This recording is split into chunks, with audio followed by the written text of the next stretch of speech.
2 weeks ago, we talked about how you can't do it all. Last week, we talked about saying no. This week, we're going to talk about saying yes to quote unquote doing it. That's right, babe.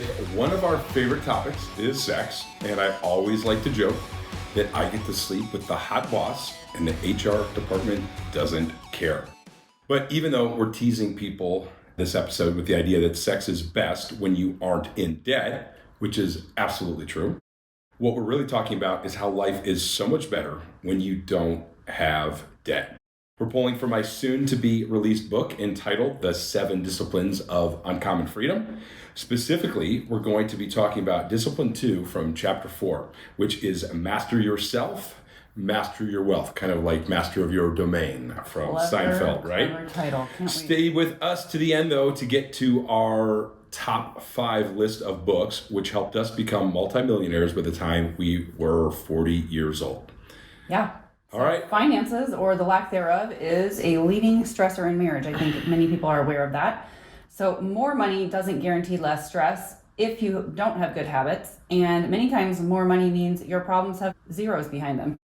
So we talked about, you can be broke at a higher level, or more money. What's the saying? More money? More money, more problems. Yep. But everything is better when you own it. Vacations are better when you don't have to pay them off after. Cars are more enjoyable when you own them. And to your credit, sex is better when you own the bed and you don't have to worry about the repo man stealing it out from under you. Absolutely.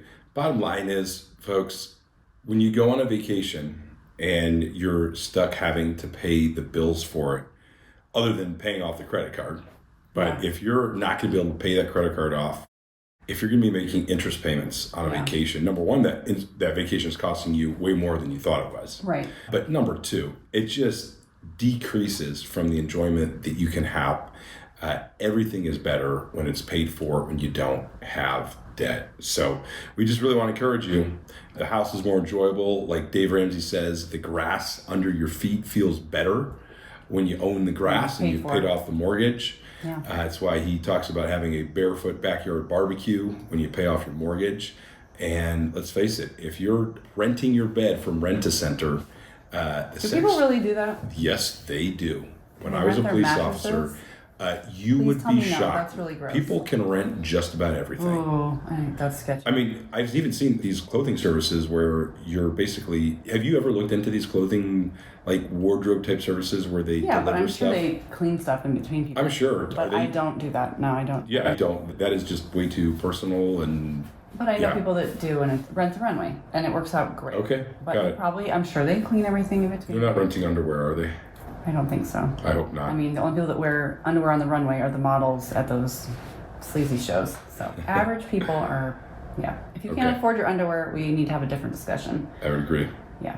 All right. So what we want to encourage you folks, and this is something that we really had to do, but is to get over your poverty-minded concepts of money. We were guilty of this for many years. Yes. I think a lot of it has to do with how you're raised, and we're not blaming our parents. It's kind of how our parents were raised by their grandparents. And it's something that probably goes back at least to the Depression in many ways. Mm-hmm. But poverty mindset, so we're going to talk about some things that are an abundance mindset when it comes to money. So the first thing is money makes you more of who you already are. So a lot of times... Quite an epiphany when we heard that. Yes. But it made a lot of sense. But you'll hear people criticize, so-and-so became such a jerk, when they, won the lottery. Well, that's because they were a jerk before they won the lottery. Quite likely. Or, so-and-so, whatever criticisms you hear of people, what we found and what we've heard a lot of other people agree with is that money just makes you more of who you are. If you're a generous person with a little bit of money, you're going to be a generous with a lot more money. If you're selfish, absolutely. If you're a tightwad with a little bit of money, you're going to be a tightwad with a lot of money, which actually isn't necessarily as bad of a thing. But if you're a spender with a little, and if you're in debt all the time with a little bit of money, you're going to be broke at a higher level. In fact, you're probably better off not having the money, because the debt that you're going to accrue at a lower net worth is a lot less than what people accrue at a higher net worth. Damage. Yeah, Okay. absolutely. So the other thing is that money is amoral, right? There's the Pink Floyd song "Money," which is a great song. but they got the Bible a little bit wrong, which isn't really surprising. It's not money is the root of all evil. The love of money is the root of all Did evil. you hear that, Pink Floyd? Yes. Well, If you're listening to our podcast. yeah. They're not likely to. Not likely. If so, we wanted to give you a little course correction there. Correct. Bottom line is money can be used for good or evil, right? It's all about the user. We had a good life without money. We have a better, more enjoyable life with it. Yeah. Yeah. So money gives you options, and this is something we have seen so much in the last, 10 to 12 years, and just for ourselves and then many of the people that we work with and do life with. But the best education and environment for your kids, the right healthcare versus what your insurance plan covers, and money is really good at helping you create memories. Some of our best experiences as family are memories that we go back to on a regular basis, were the trips that we took with our kids, and many of them cost money. Now, we started out small. I think we did camping trips and things that Paid they still $2,500 for a cost camera. money to have an investment, but a small amount of money, and we built on those memories. But being able to travel, go places, get away from it all, and do it in comfort, so there's just less headaches when you can do something in comfort.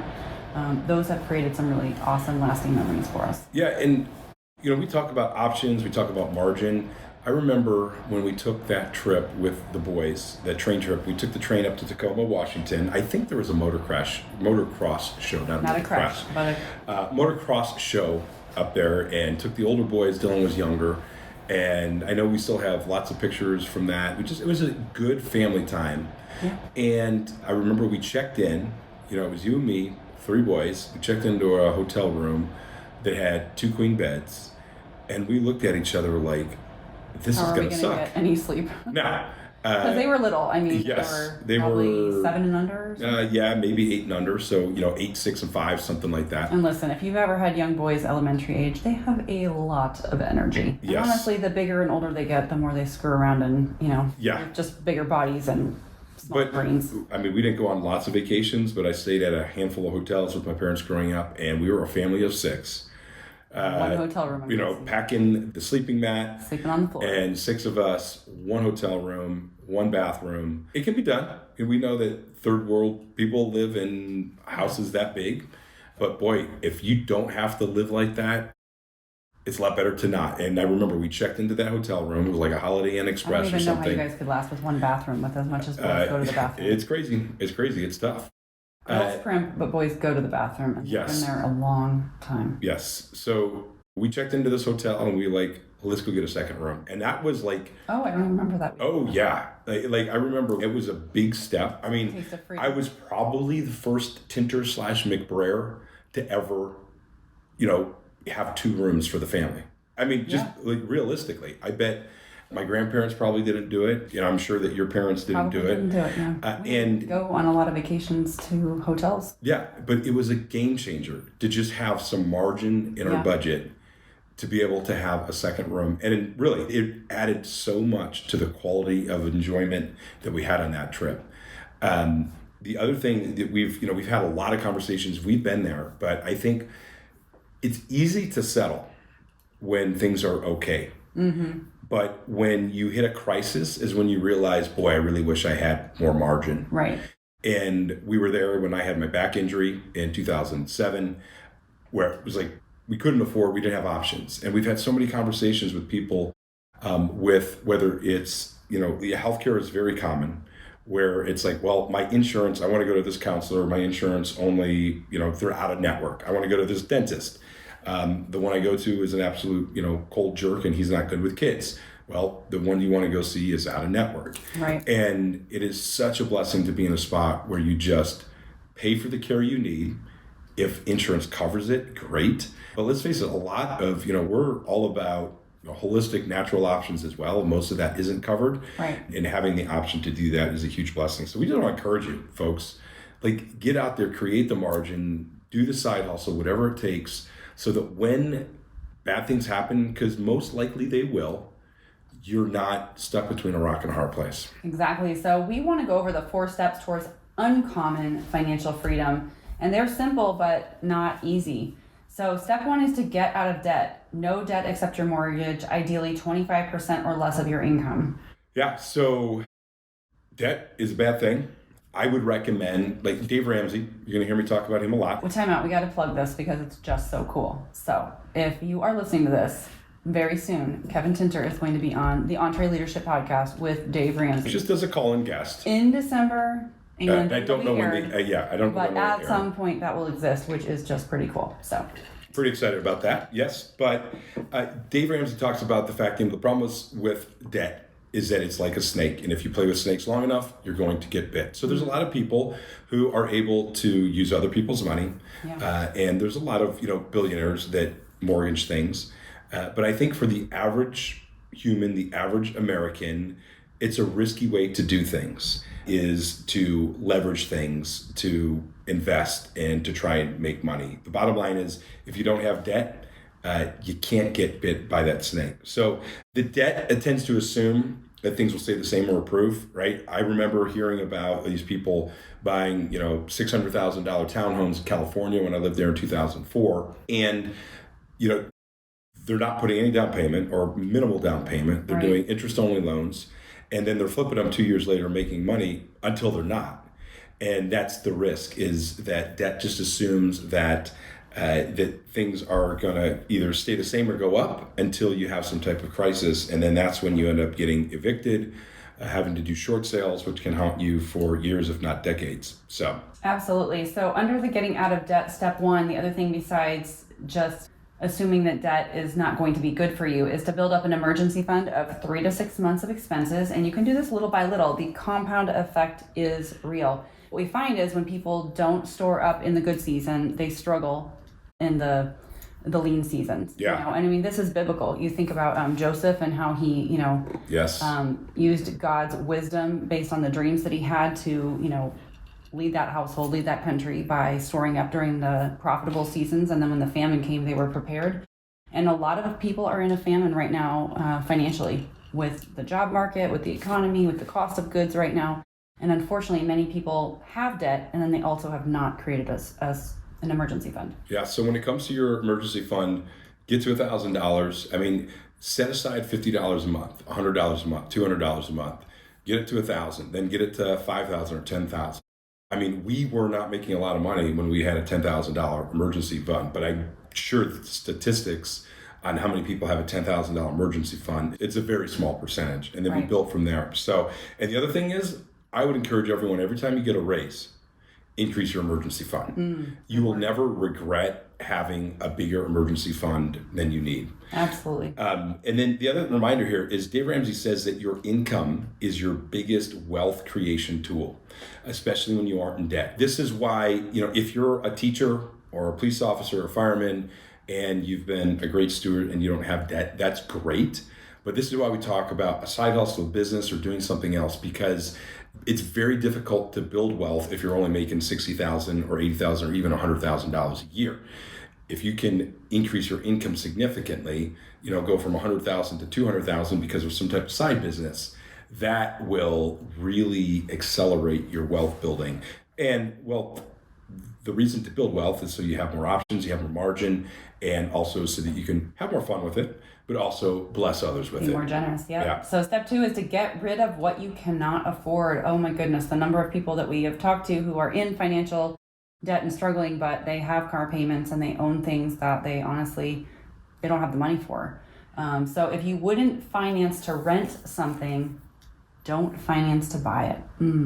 Yep. On that anymore? That was, I learned that from a great conversation I had with high school friend Chris Connell when we were considering a large purchase several years ago, and the only way to do it was going to be to finance it. Yep. And it was something that we could rent or charter.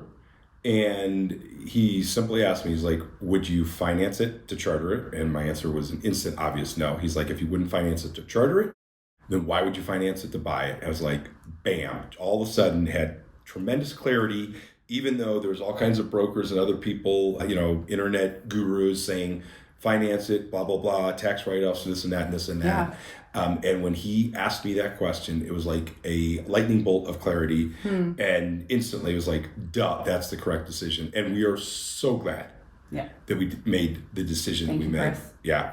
Hey friends, here's a quick reminder that if you're finding value in this show, would you do us a favor and subscribe, share with someone you think would benefit, and give us a 5-star rating. We make nothing from this show and invest a lot of time and money producing it. All we ask is that you help us get our message to more people.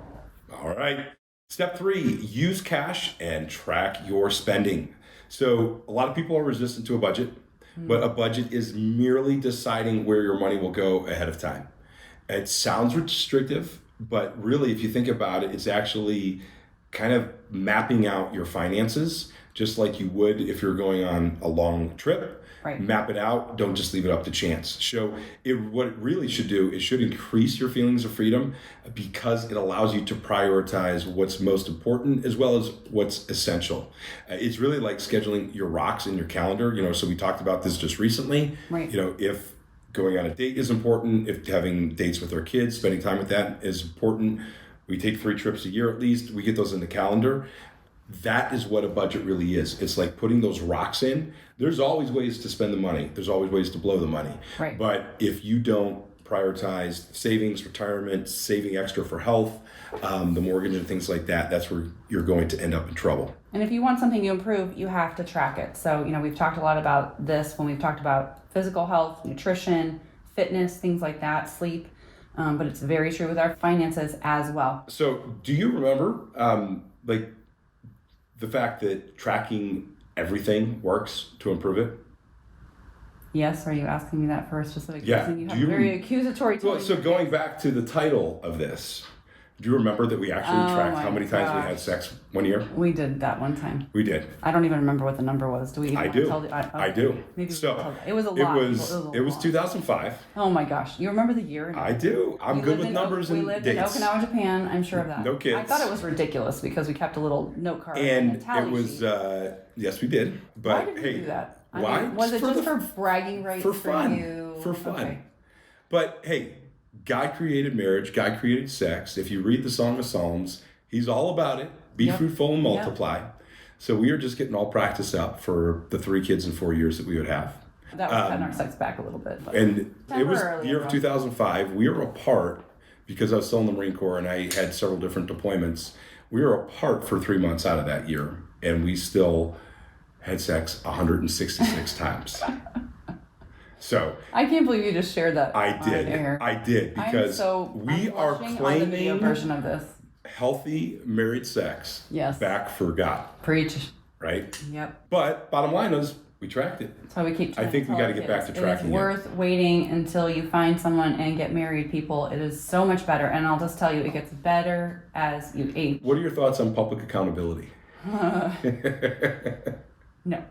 Okay. Nice try. No, we're not going to create a tracker on the website for people to track their sex. I don't want to know when everyone else listening to this is having sex. Sorry, we wish you the best. Please do not share those details with us. Okay, so let's see. What else we got here? Oh, cash is great because you can't spend what you don't have. It's so funny when I pull out cash. I think it's so rare. People especially the younger generation, they do not know how to make change. Yeah. People, let's help our children learn how to make change. It's so pathetic. Even when the actual register tells them the amount of money, it's like they don't even know how to count it. I'm just thinking to myself, have we lost all sense of practicality? But yeah, we like to pay with cash, and the biggest thing is because you can track it. Yep. You can, and the government can't. Yeah. So there we go. We'll leave it at that. Pros and cons. The other thing is we're not staunch anti-credit card people. We use a lot of cash. We use credit cards quite a bit. I think we get massive reward checks. And so there's definitely some benefits. Statistically, they say you spend about 8% more if you're using a credit card or debit card. I will be. Bottom line is we're going to spend what we're going to spend, and we get literally thousands of dollars worth of rewards checks. The one thing I just like to point out to people is if you own a business, never use your rewards, whether it's miles or trips or cash, for business expenses because you lost the write-off. Yep. Always cash in that check, use it for personal stuff, go have some fun with it, buy some guitars with it, or something like that. But bottom line is, if you can't pay it off, if you make a single interest payment, get rid of that credit card. Exactly. And if you are not disciplined and do not have the finances to use credit cards, then use debit cards. For the same convenience, use a debit card. When the money is gone, the spending stops. Yep, and that's what our kids are doing. Yes. And they frequently Man, run it down to they're under. learning along the way. Yep, Some of but them hey, are bombing it. the bottom line is make mistakes when you're a kid that when won't you're kill 12 you. to 15 to 16, like make those mistakes at home. Yep. We can work through that. Yeah, because once you get charged some of those overcharge fees, it is painful. It's a wake-up call. You already don't have a lot of money. All right, let's move on to step 4. Leverage your time instead of trading time for money.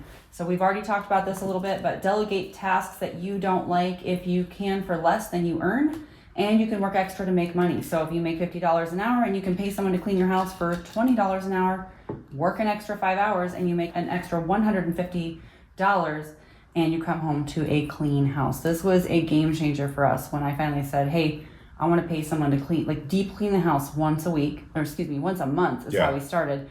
And there was someone that we knew that, $12 an hour, and she would come for 2 hours and she would just clean the toilets and do like the deep cleaning stuff. And that's how we started having housekeeping, all the way to now we have weekly housekeeping, and we have for years.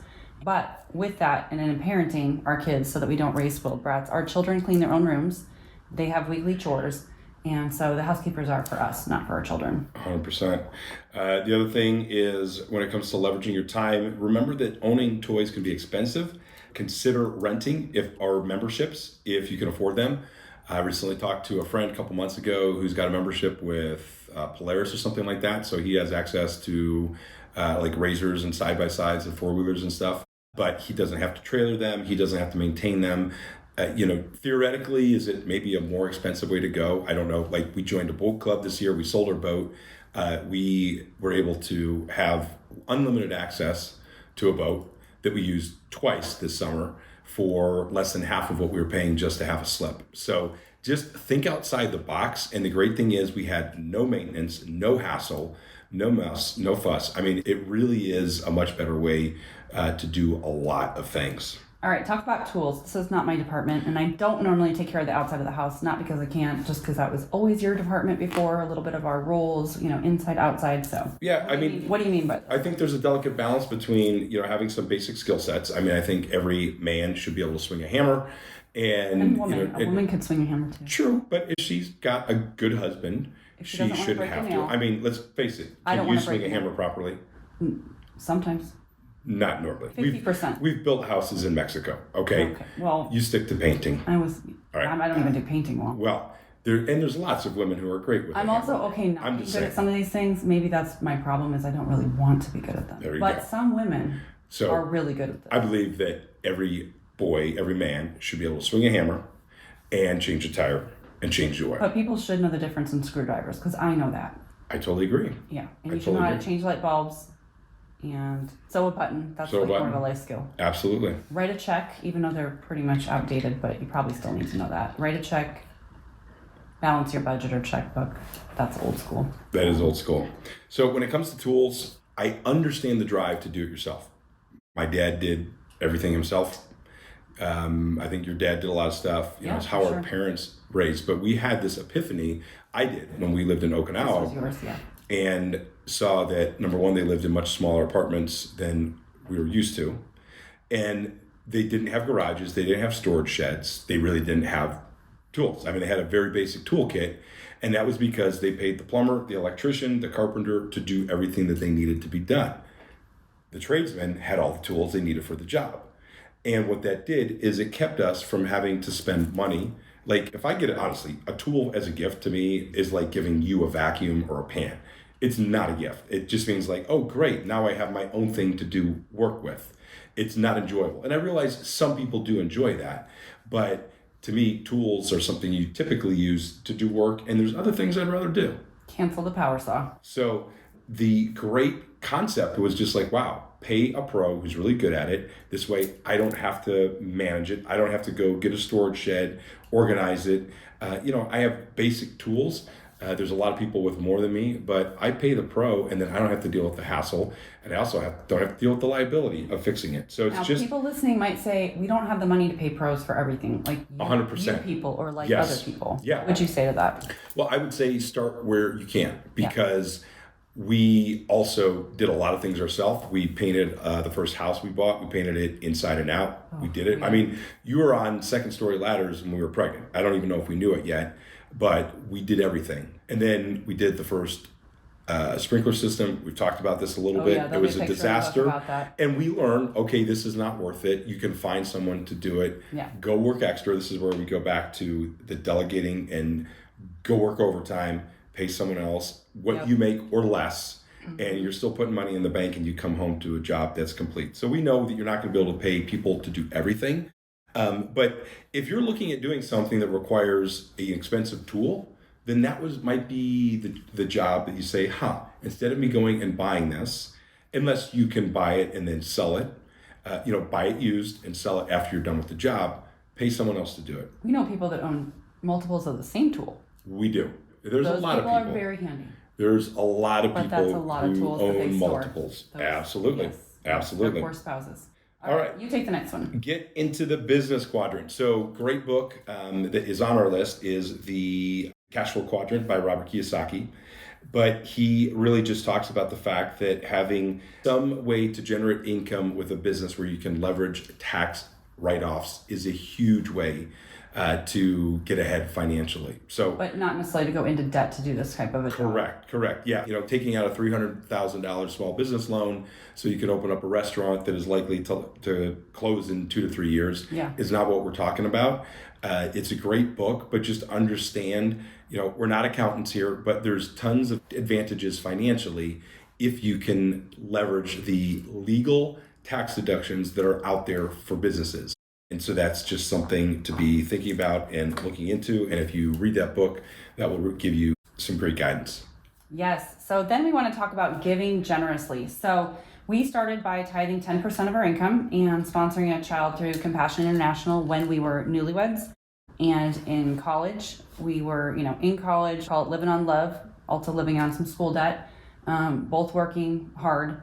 And we still decided to tithe early on and do a Compassion Child. $25 a month, which would be nothing now, was a lot to us back then. Yeah, we just felt like we wanted to do something beyond our tithes to really contribute to society. I think our low budgets were about, at best, $25 a month each. Yeah, it was barely a pedicure or anything like that. It was kind of like a month at a pedicure time. every other month. Yeah. For me, if I saved up my money for 3 years, I could buy a really cheap gun. I got pedicures every month. Yep. Yes. And I think you mentioned our school debt. We did end up taking out some loans, something we actually sought counseling for because I was against the debt. Averse. Yeah. Yes.